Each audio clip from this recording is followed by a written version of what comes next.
hectare. We are very efficient. Actually, the average, we're higher than Thailand and Vietnam.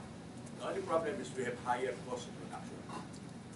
One, labor costs were higher, power, gasoline, well, they said fertilizer because there's no subsidy, and the seeds.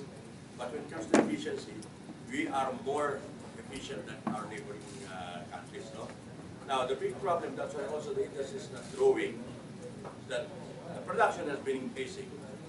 But the post-harvest facilities like the dryers, mechanical dryers, and the rice mill, stagnant. Actually, the rice mills, most of the rice mills that we are using is of the antiquated technology.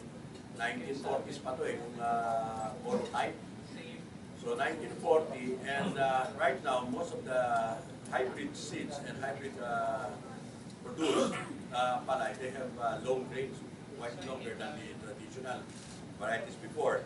So when you mill this with the old technology, it produces a lot of broken.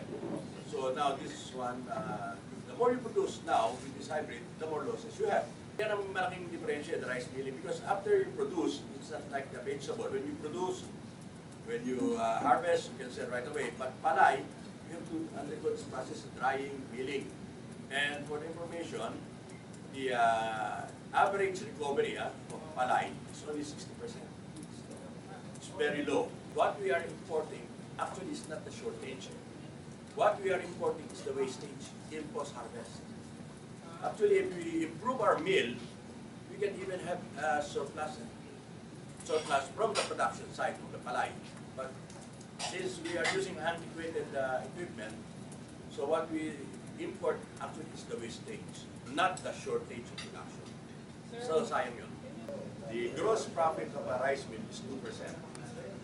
That's the gross. What happens is, since low ang recovery mo,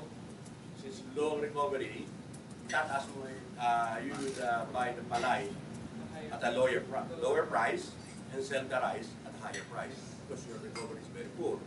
But when you have an efficient mill, you can buy the palay at a higher price and sell the rice at a lower price. So that's what's happening now. What's happening actually in the rice industry is to cover up our inefficiency by jacking up prices. So doon ang nangyayari, no? The farmers have been very efficient yan. But they don't know na ang problema talaga sa post-harvest. Hindi lang nakita na problema dito sa rice milling.